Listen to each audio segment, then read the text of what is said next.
This is Dan Dix here reporting for Press for Truth with breaking news. 143 people have been confirmed dead, with over 100 more injured, and that number is continuing to rise following an attack on Friday evening at a concert hall in Moscow, Russia.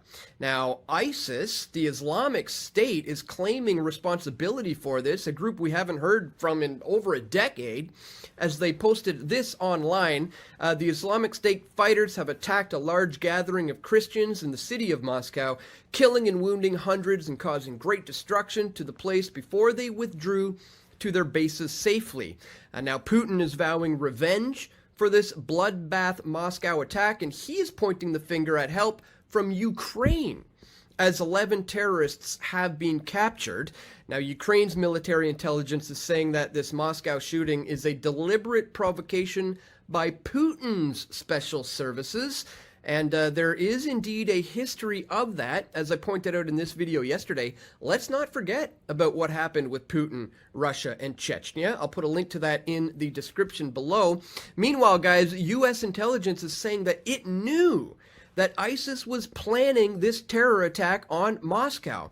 In fact, the U.S. Embassy was warning Americans to avoid Moscow, and specifically to avoid concerts, in just a couple of weeks before the attacks, guys.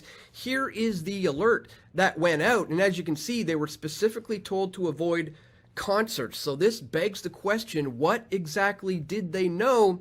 And this has everybody wondering who is really to blame for the Moscow massacre. So we're going to talk about all of this, guys, and much, much more in this video. But really quickly, just before we do, I'd ask that you check me out here at pressfortruth.ca/donate.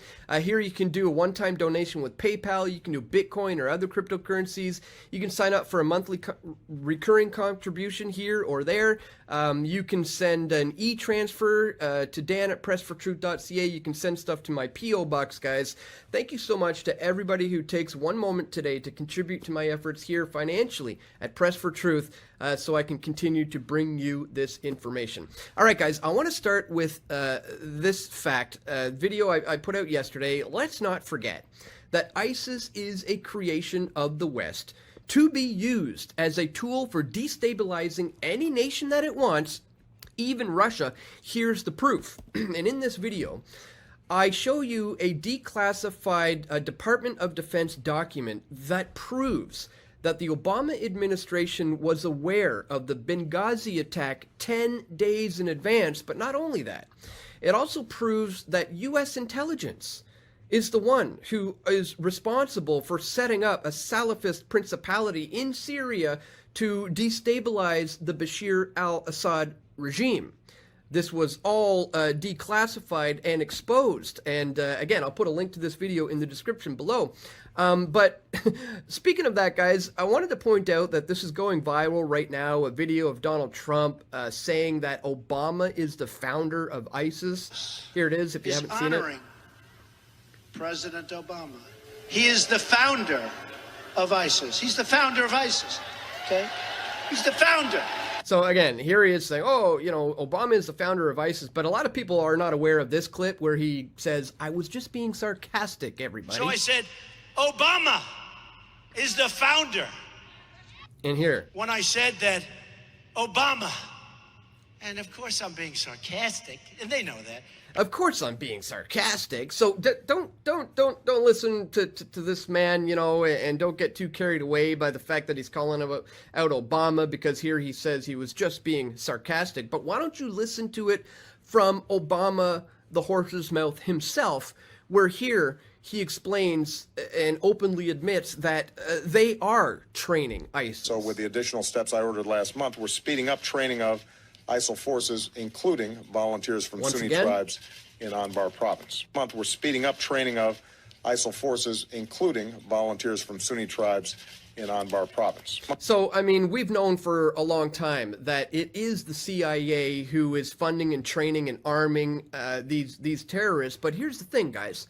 I've been following ISIS for well over a decade, and nothing about what these guys have done exhibit what an ISIS fighter would do. By the way, this guy had his ear chopped off and had it fed to him by the FSB, the Russian security forces. I've watched the footage. It's quite graphic and gruesome, but to my point, these guys generally know that that's the kind of stuff that's going to happen to them when they do these things. And ISIS will typically do a suicide mission. They usually strap bombs to their chests in the event that they do get captured. This guy in the footage is seen shaking in his boots.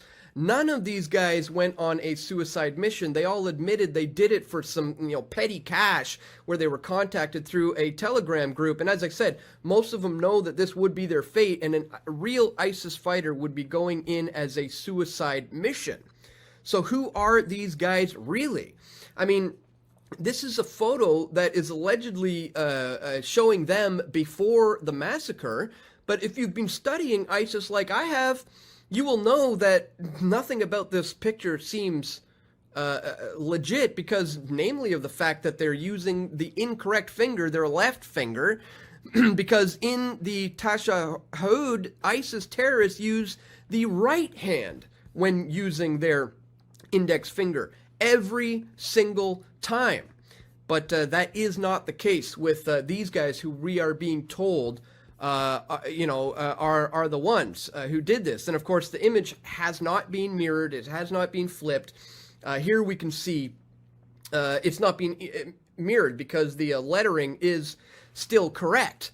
So I do not get the sense that these guys are truly ISIS fighters. But what we're dealing with here, ladies and gentlemen, when you really break it down, whether or not it's truly ISIS engaging in this, or that it was these guys who were paid to carry this out, the bottom line is we know that groups like Al-Qaeda, which spawned ISIS, were created by the CIA, and that they often attempt to destabilize nations that they want to invade. And we've known for a long time NATO's desires to encroach upon Russia, and I think that's what we are seeing now. That's what you can chalk this all down to.